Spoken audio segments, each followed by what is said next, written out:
Well, hello there. This is PNW Project. Nice to see that you guys are back and enjoying the channel. Last week, as you saw, we put together the subframe, and this week we're replacing me with the subframe.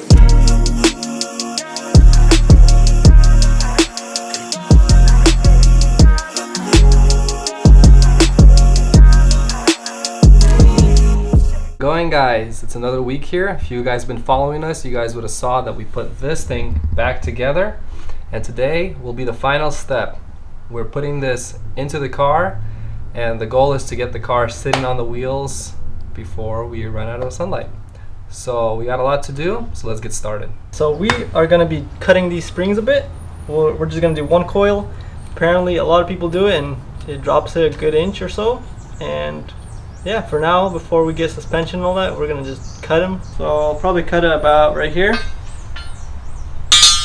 and right here.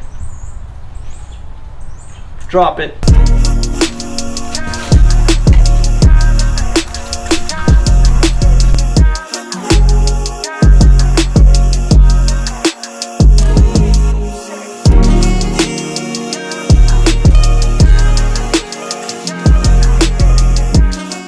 Last time we put this gasket maker and sealed it up.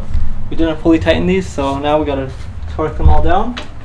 And then I'll probably trim off the excess gasket because I did put a lot of sealant. So, oh boy, can you hold these? Okay, so we put the differential here. The gasket had time to dry. We're gonna get this unscrewed, just like that. Wow, by hand. Yeah. So this is a 10mm Allen wrench, and you'll definitely want to pick up one of these. It makes a big difference.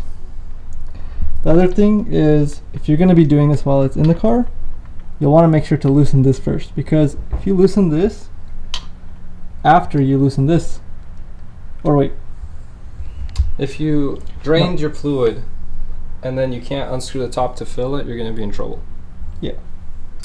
So If you're gonna be draining the fluid, loosen this first, then drain the fluid.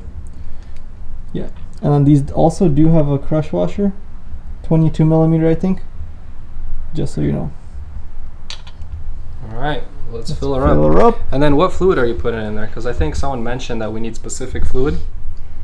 So Yeah, so we did some research. We got this stuff. Red line. Whoa. We got some red line 75W90. nice. 0.8 quarts, I think. Look, it works for Toyota, Subaru, Nissan, Mitsubishi, and GM. No BMW. What?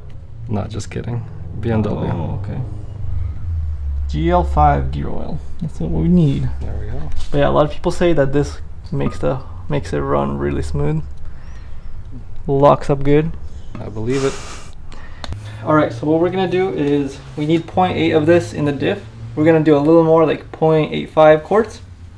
So what we're gonna do is we're gonna pour the remainder of the 0.15 quarts in here, and then we'll use this to pour the oil in.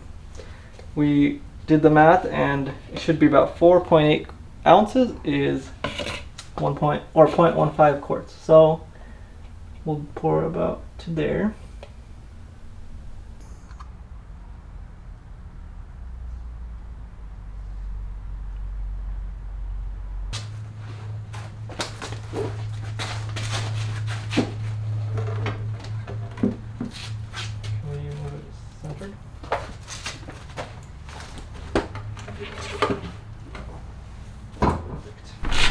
Alright, we got our braided steel line.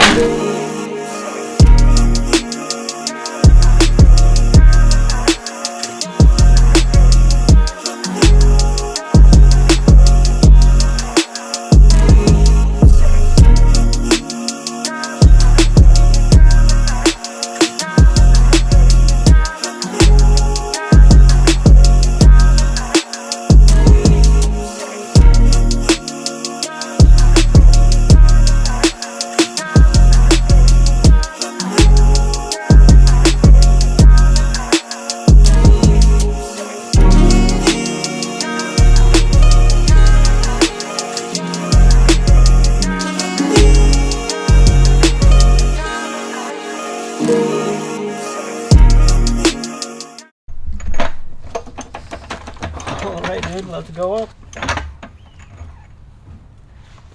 So just line it up. It's not lined up. Okay, go up. Up.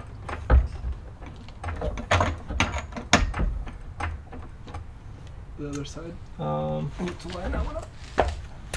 Can line it up, but the jack is too far forward.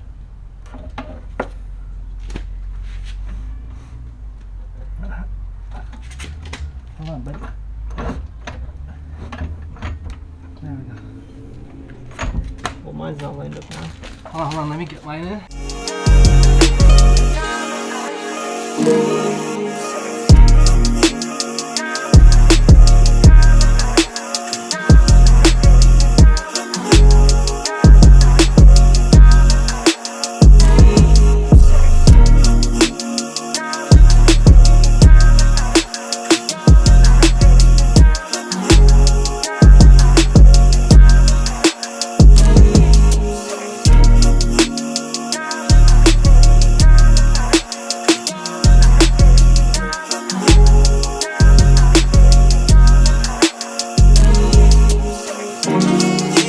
Similar to the way that we were fighting to get these out, it was really hard to line up those big bolts on both sides and while jacking up the center, because the diff is the heaviest point, so we have to kind of balance it off the diff and line these up.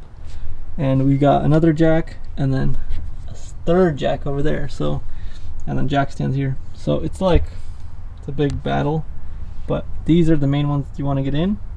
Everything else should go smoothly. Now we're throwing on the trailing arms, as you can see, and those bolt up to the front, and everything's pretty solid.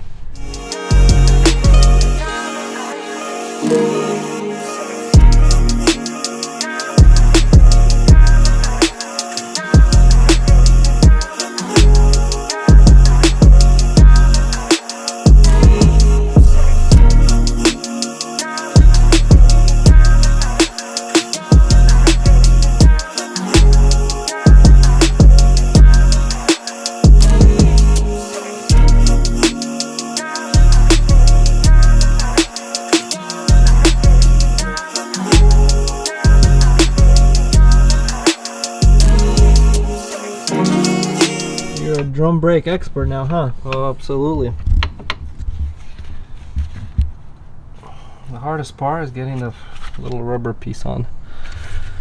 The little boots. Yeah.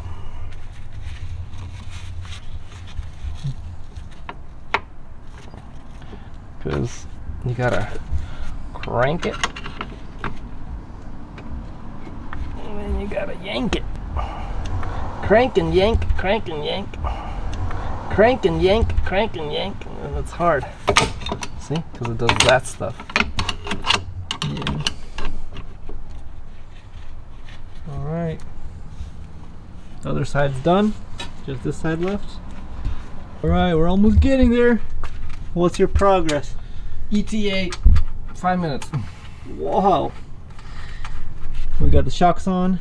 The brake drums are on. The e-brake lines are on. Oh, dude, these are pretty tight. I'll have to adjust those.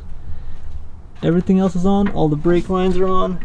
Our upgraded stainless steel. Differential's looking good. 3 in the morning. Oh, just kidding.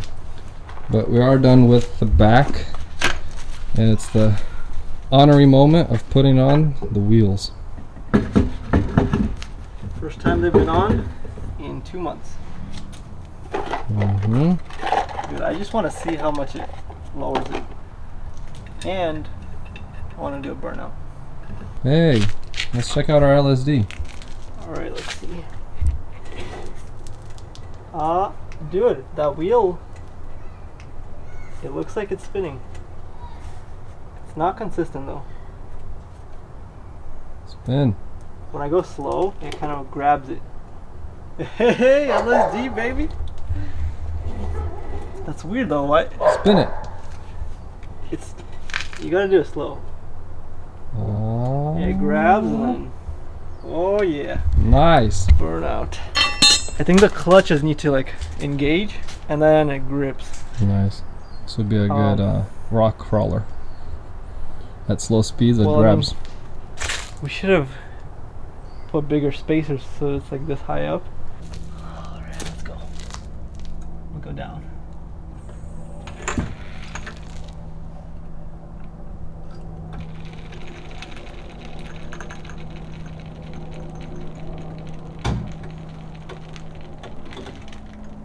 Hey, that's it a little lower. That's a nice little height. Probably not even settled in all the way.